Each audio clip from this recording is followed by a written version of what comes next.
Sunday morning, walking the city blocks from 2nd Avenue to Washington Square in the heart of Greenwich Village. And the way he looked, just by walking, he created a sensation. None of the boys has shaved head or robes, but because of Swamiji, with his saffron robes, his white pointy shoes, and his shaved head held high, people were astonished. It wasn't like when he would go out alone. That brought nothing more than an occasional second glance. But today, with a group of young men hurrying to keep up with him as he headed through the city street, obviously about to do something, he caused a stir. Tough guys and kids called out names, and others laughed and made sound. A year ago in Butler, the Agarwals had been sure that Prabhupada had not come to America for followers. Quote, he didn't want to make any waves, Sally had thought. But now he was making waves walking through the New York City street, headed for the first public chanting in America, followed by his first disciple.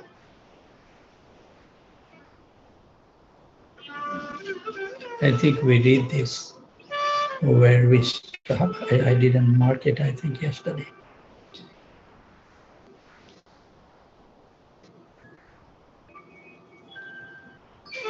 Yeah, Jagannath is explaining in his word, it was a marvelous thing, a marvelous experience that Swamiji brought upon me, because it opened me up a great deal and I overcome a certain shyness the first time to chant out in the middle of everything. A curious crowd gathered to watch, though no one joined in. Within few minutes, two policemen moved in through the crowd. Who is in charge here? I think we did this yesterday. An officer asked roughly. Boys looked toward Prabhupada. Quote, didn't you see the sign? Unquote. An officer asked. Swamiji furrowed his brow and turned his eyes toward the sign. He got up and walked to the uncomfortably warm pavement and sat down again. And his followers strangled after to sit around him. Prabhupada continued the chanting for half an hour, and the crowd stood listening. A guru in America had never gone onto the street before and sung the names of God. So this is the first time. After Kirtan, he asked for a copy of Srimad Bhagavatam and had Hayagriva read aloud from the preface. With clear articulations, Hayagriva read, quote, disparity in the human society is due to the basic principle of a godless civilization. There is God, the Almighty One, from whom everything emanates, by whom everything is maintained, and in whom everything is merged into rest. The crowd was still. Afterward, the Swami and his followers walked back to the storefront, feeling elated and victorious. They had broken the American silence. I think we stopped there. So we will continue. Allen Ginsberg lived nearby on the East 10th Street. One day he received a peculiar invitation in the mail. Practice the transcendental sound vibration. Hare Krishna, Krishna Krishna, Hare Hare, Hare Ram, Ram Ram, Hare Hare. This chanting will cleanse the dust from the mirror of the mind. International Society for Krishna Consciousness, meeting at 7 a.m. daily. Mondays, Wednesday and Friday at 7 p.m. You are cordially invited to come and bring your friends. Swamiji had asked the boys to distribute around the neighborhood. One evening, soon after he received the invitation, Allen Ginsberg and his roommate Peter Orlovsky arrived at the storefront in a Volkswagen minibus. Allen had been captivated by the Hare Krishna Mahamantra several years before, when he had first encountered it at Kumbh Mela festival in Allahabad, India, and he had been chanting it often ever since. The devotees were impressed to see the world-famous author of Hall and leading figure of the Beat generation enter their humble storefront. His advocacy of free sex, marijuana and LSD, his claim of drug-induced vision of spirituality in everyday sights, his political ideas, his exploration of insanity, revolt, and nakedness, and his attempt to create a harmony of like-minded souls, all were influential on the mind of American young people, especially those living on the Lower East Side. Although by middle class standard he was scandalous and dishevelled, he was in his own right a figure of worldly repute, more so than anyone who had ever come to the storefront before. So Allen Ginsberg is describing in his own word. Bhaktivedanta seems to have no friends in America, but was alone, totally alone, and gone somewhat like a lone hippie to the nearest refugee, the place where it was cheap enough to rent. There were a few people sitting cross-legged on the floor. I think most of them were Lower East Side hippies who had just wandered in off the street with beards and a curiosity, an inquisitiveness, and a respect for spiritual presentation of some kind. Some of them were sitting there with glazed eyes, but most of them were just like gentle folk, bearded, hip, and curious. They were refugees from the middle class in the Lower East Side, looking exactly like the street sadhus in India. It was very similar, that face in America, American underground history. And I like immediately the idea that Swami Bhaktivedanta had chosen the Lower East Side of New York for his practice. He had gone to the lower depths. He had gone to a spot more like the side street of Calcutta than any other place. Alan and Peter had come for the kirtan, but it wasn't quite time. Prabhupada hadn't come down. They presented a new harmonium to the devotees. Quote, "It's for the kirtanas," unquote, said Alan, a little donation. Alan stood at the entrance to the storefront, talking with Hayagriva, telling him how he had been chanting Hare Krishna around the world. At peace marches, poetry readings, a procession in Prague, a writers' union in Moscow, secular kirtan, said Alan, but Hare Krishna nonetheless. Then Prabhupada entered. Alan and Peter sat with the congregation and joined in the kirtan. Alan played harmonium. Alan, I was astounded that he had come with the chanting because it seems like a reinforcement from India. I had been running around singing Hare Krishna, but had never understood exactly why or what it meant. But I was surprised to see that he had a different melody, because I thought the melody I knew was the melody, the universal melody.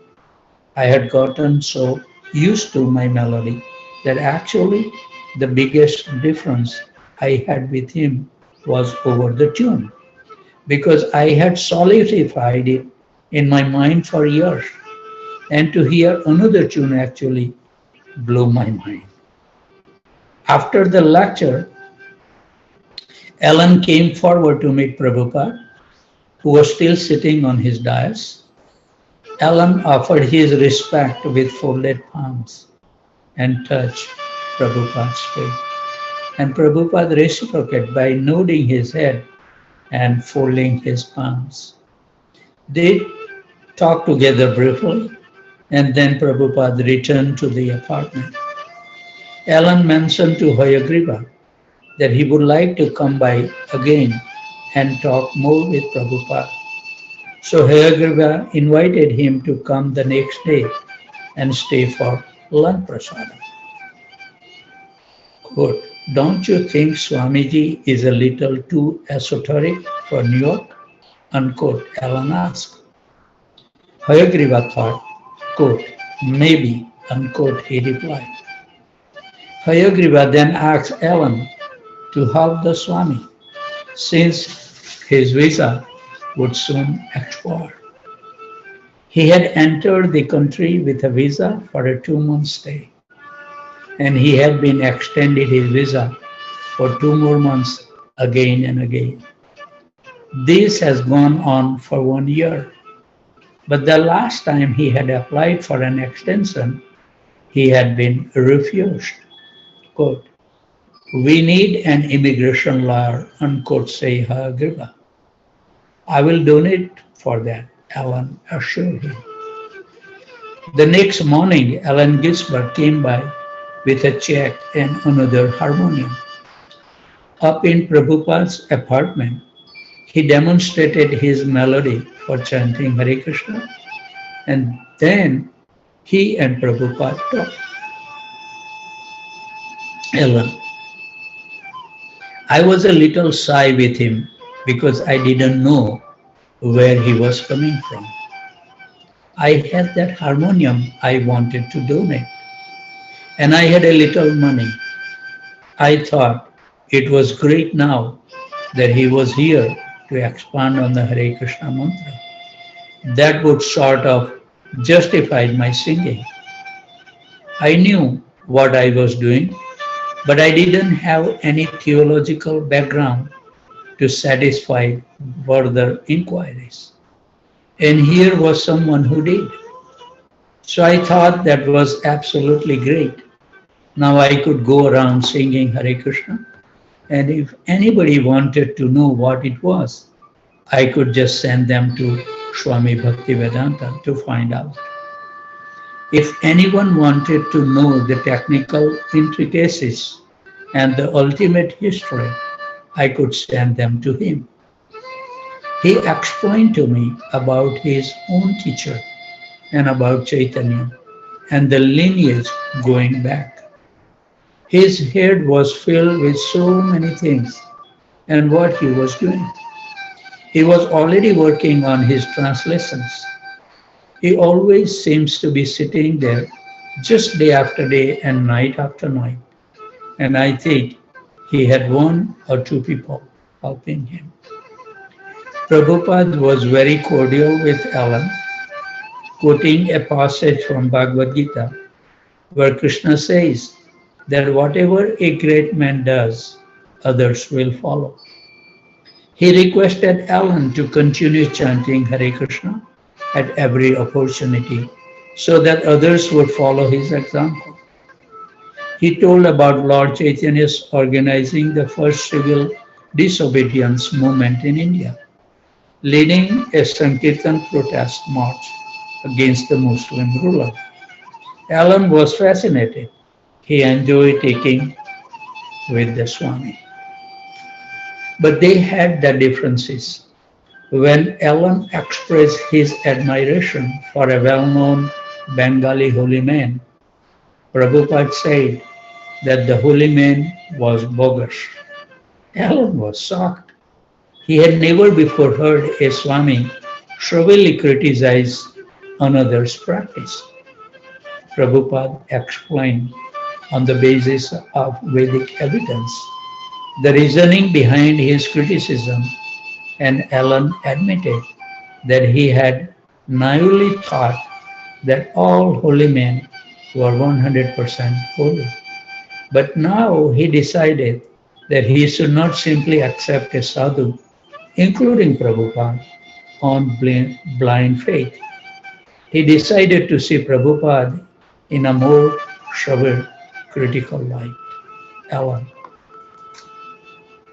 I had a very superstitious attitude of respect, which probably was an idiot sense of mentality.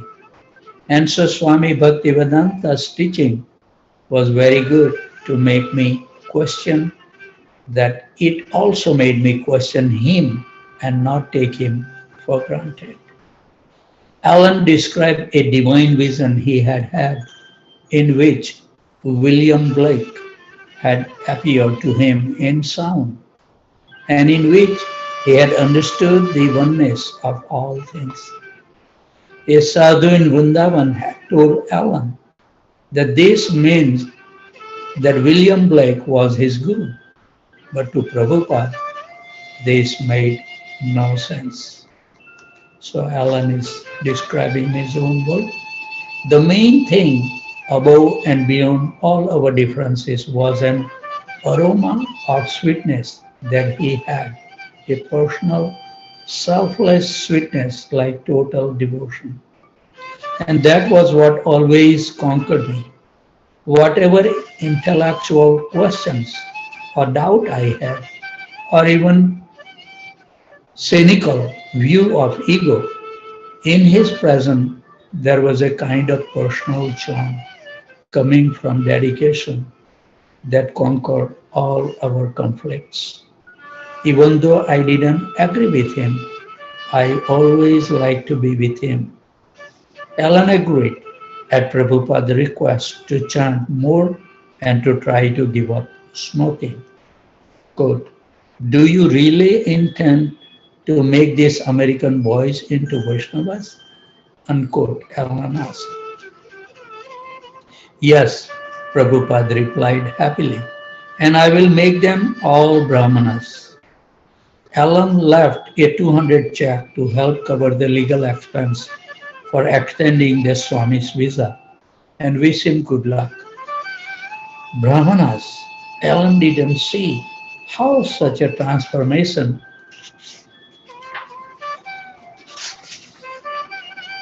could be possible. September 23. It was Radhastami, the appearance day of Srimati Radharani, Lord Krishna's eternal consort.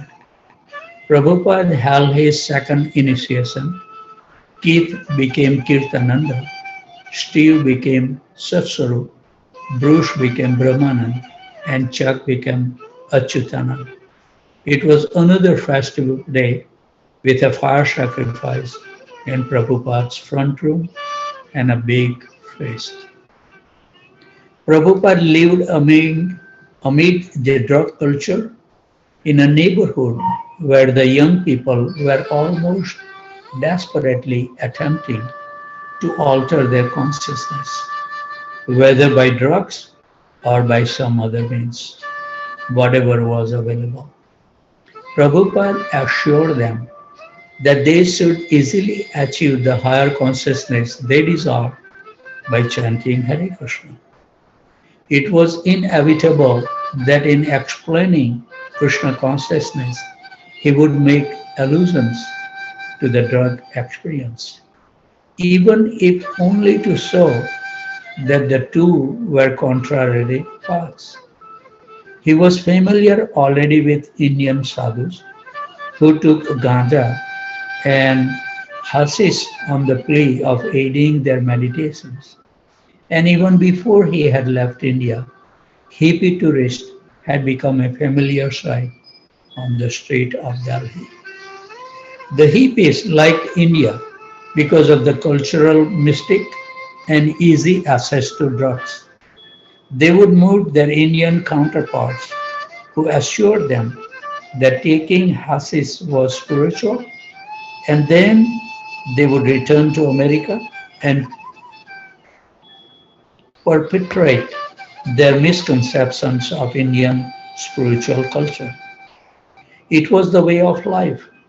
The local head shops carried a full line of paraphernalia: marijuana, LSD, peyote, cocaine, and hard drugs like heroin, and barbiturates were easily purchased on the street and in the parks. Underground newspaper reported important news on the drug scene, featured a cartoon character named Captain High, and ran crossword puzzle that only a seasoned head could answer. Prabhupada had to teach that Krishna consciousness was beyond the river LSD tree. Do you think taking LSD can produce ecstasy and higher consciousness? He once asked his storefront audience, quote, then just imagine a room full of LSD. Krishna consciousness is like that, unquote. People would regularly come in and ask Swamiji's disciple, quote, do you get high from this? Unquote.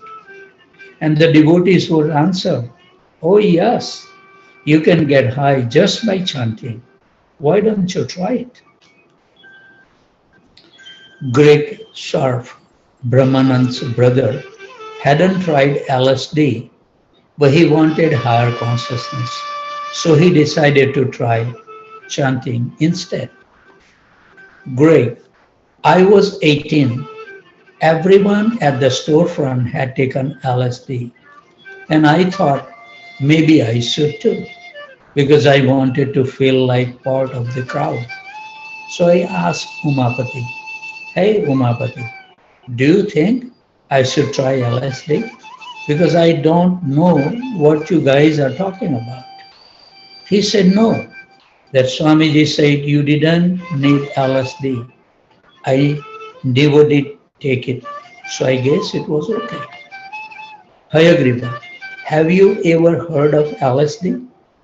It's psychedelic drug that comes like a pill, and if you take it, you can get religious ecstasies.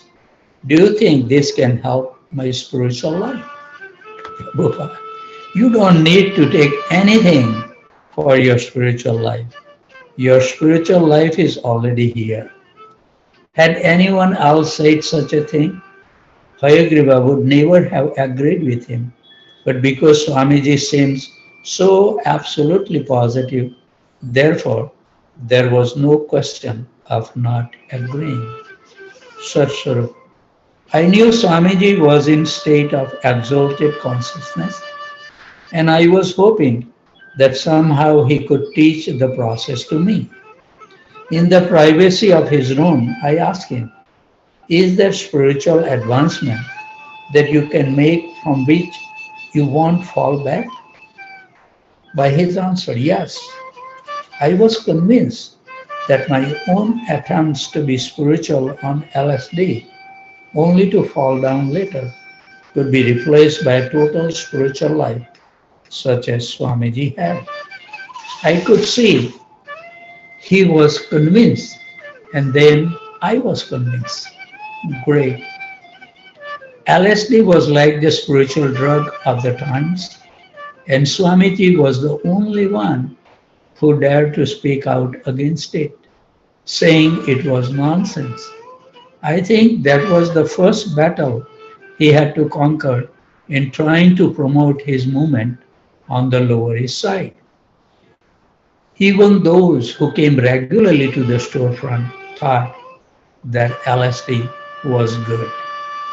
Probably the most famous experiment with LSD in those days were by Timothy Leary and Richard Alpert, Harvard psychology instructor, who studied the effect of the drug, published their finding in professional journals, and advocated the use of LSD for self-realization and fulfillment. After being fired from Harvard, Timothy Leary went on to become a national priest of LSD, and for some time ran an LSD commune in Millbrook, New York. When the members of the Millbrook commune heard about the Swami on the Lower East Side, who led his followers in a chant that got you high, they began visiting the storefront. One night, a group of about 10 hippies from Millbrook came to Swamiji's kirtan. They all chanted, not so much in worship of Krishna as to see what kind of high the chanting could produce. And after the lecture, a Millbrook leader asked about drugs.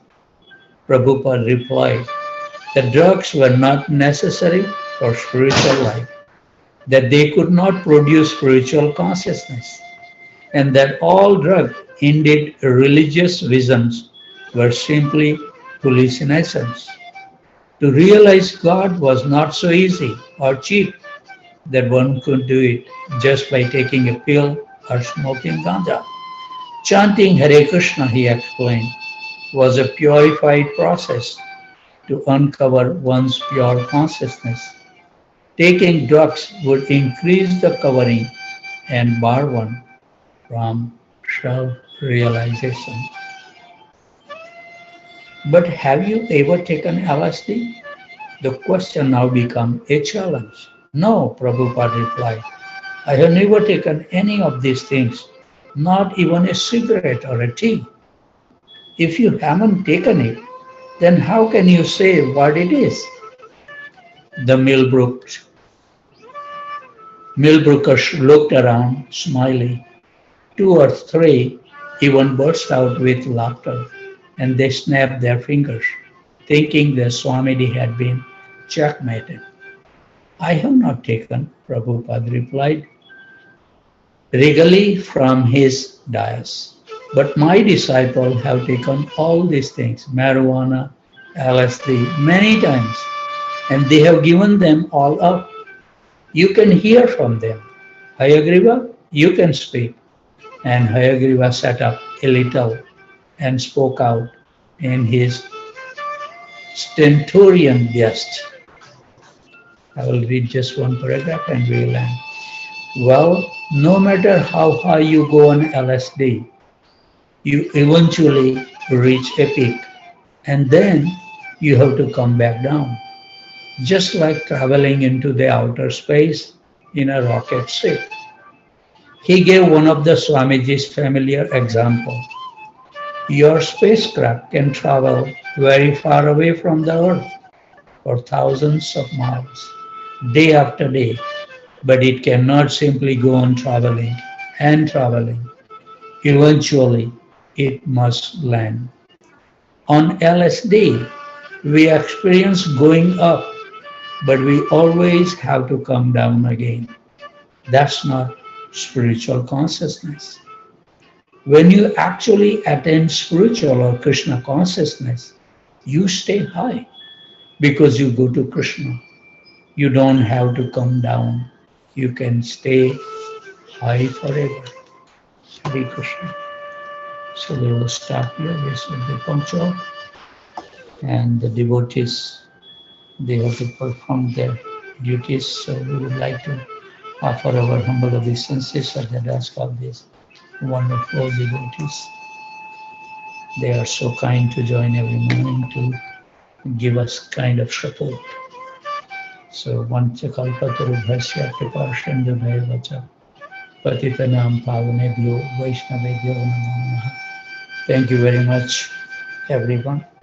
If anybody has any question, comment, corrections. Hare Krishna, Prabhu. Thank you, Prabhu. Yes. Haribol, Haribol, Mate.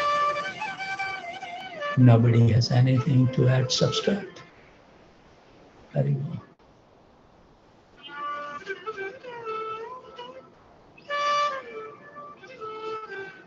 No question, no comment. Haribol. Everybody is mesmerizing by the transcendental vibration of the Hare Krishna Maha Mantra. I guess as Prabhupada explained, that we become high, then we never come back. So I think this is the position when we chant the Hare Krishna Maha Mantra with rapt attention. I think the devotees who join later, I was just telling my experience. When I was young, I had one person in my village and he was singing classical musics. He played harmonium. So then I also get a chance to spend some time with him. And he was explaining me that there are uh, 3.5 sapta come in a harmonium. That first is that lower octave, the middle part is middle octave, and the third one is the top octave or the high octave. And then half of this, like there are 8 keys, but that 4 keys extra. So 3.5 octave normally come in a harmonium. And it was so nice that to sit with him. And when he sing, I was making a comment that in ISKCON, all the devotees are chanting on the middle octave and the high octave. But it's an art to sing from the lower octave. Lower octave to sing, it's very difficult. And I think he was so profound that we have the radio station in Gujarat, and he regularly, they invite him to sing his classical melodies. So one more thing that I was thinking, that if you have a harmonium, the first key, the white key, you just use those 8 keys white from the left hand side and chant with it. Sha re ga ma pa da ni sha, like this. Then sa ni da pa ma ga re sha. Try to sing, because one thing I don't know, today I was really feeling connected, that yesterday I was listening the class by Sachinandan Swami Maharaj, and he was also making a point that we should chant from the heart. What does it mean by chanting from the heart? So Maharaj was explaining that you breathe in before you start chanting. Do the breathing, 3-4 minutes. When you breathe in, you can see where the air is going in your chest, in the lungs, where the heart is. And then exhale it and feel relaxed. Do this. And then Maharaj was saying that we should chant, that the holy name should vibrate in our heart. And at that time, I remember that when you chant on the lower octave, and you need to practice on a harmonium, that how low octaves sound like.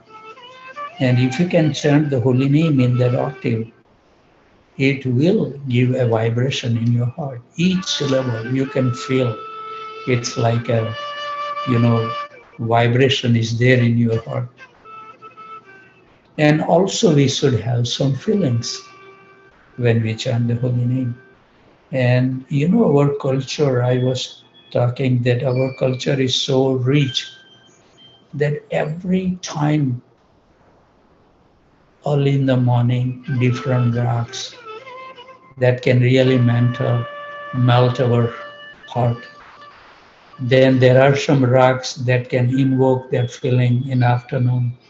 There are some for the late evening, and there are some rag that can be seen in the very late night.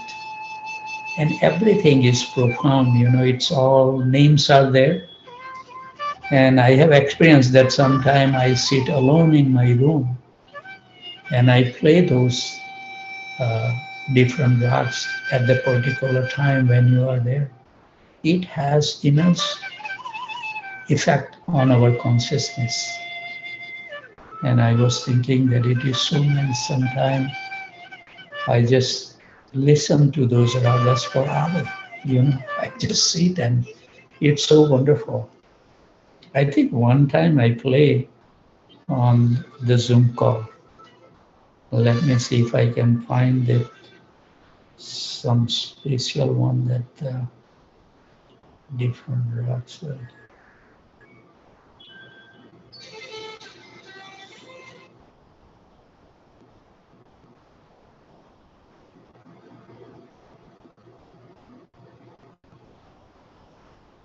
I may have to put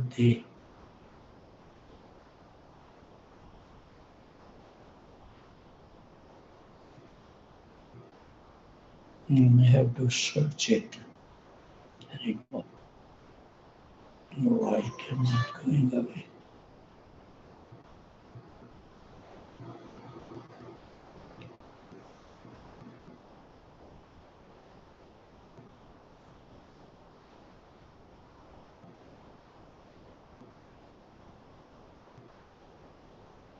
Okay.